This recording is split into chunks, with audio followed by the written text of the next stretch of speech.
Hi, I'm Karsten DeLapp. I'm an IFMGA mountain guide, and I work for Pisgah Climbing School here in the southeastern United States. Bringing some unfortunate news today. This weekend, there was a lady who was killed at Sand Rock, Alabama, at Cherokee Rock Village, due to some techniques that she used at an anchor. She was part of a college climbing club, and unfortunately some of these college climbing clubs, it's just students leading students, and of course there's a lot more to guiding and instruction than just being a climber. People that are climbers have a tool set of climbing, but not really how to teach that climbing in order to how to keep others safe. They can usually keep themselves safe pretty well. But teaching others takes a lot of personal instruction to learn that craft. And so, my analysis of this accident is basically that she'd been out climbing for 2 weeks, or 2 days. This was her second day climbing outside, and she got to the top and was told to clean the route. And there was a misapplication of a tool of using a locking carabiner with Mussy hooks to make that transition for the student supposedly easy. But we'll show how we should apply that tool, and on what types of anchors we should apply that tool, and then also how it was misapplied. So we'll start with the misapplication here first, and we'll look at these Mussy hooks and how the accident actually happened, and then we'll look at how to prevent that accident.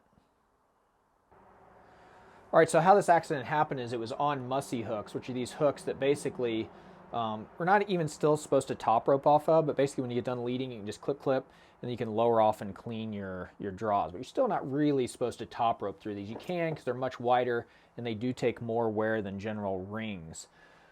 But what happened is they wanted to get more security to top rope these throughout the day, so that what they did is they put a locking carabiner in here to prevent anything from unclipping. Well, what happened is when the lady went up to take this off, so she probably got all of this taken off pretty easily. But what happened is when she pulled this up, this rope here, because it was loose and kind of had to come up, ended up laying across the hooks.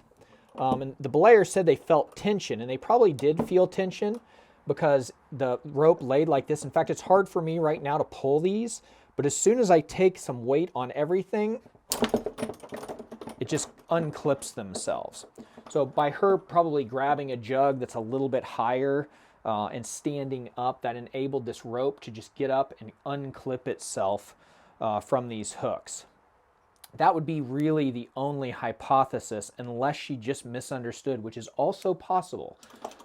From guiding for 20 years now, you have to be very specific about what you say. So what she could have heard is just that she needed to unclip, all of these things. And it's hard. If this is weighted a little bit to get this out, she might have had to, with some weight here, get this, because she thought that was, needed to get out. And then when she got this undone,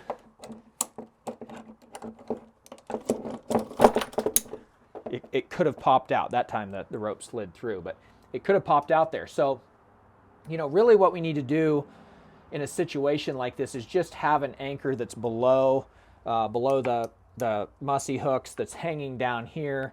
When the student gets up, they can clip in here.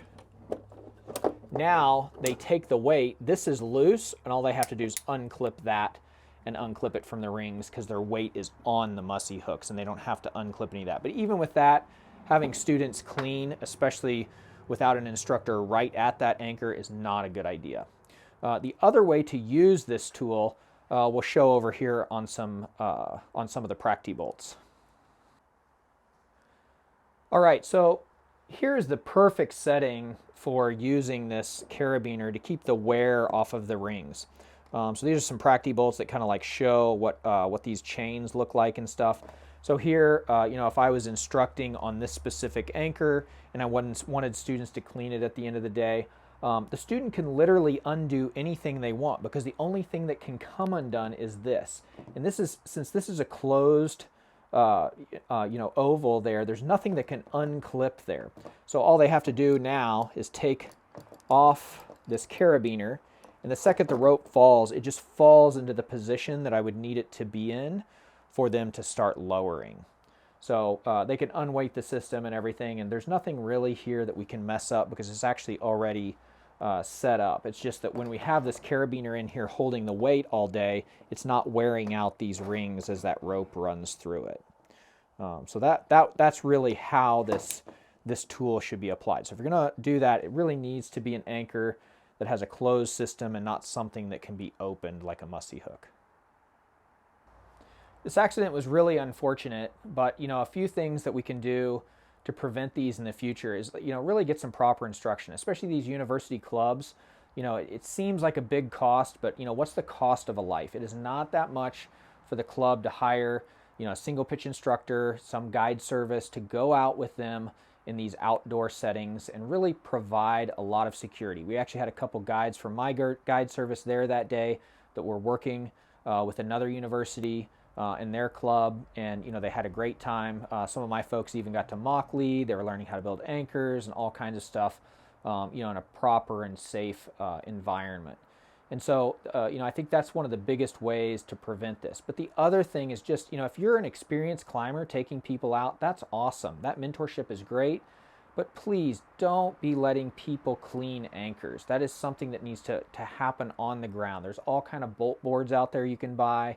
You can teach them how to do that stuff on the ground.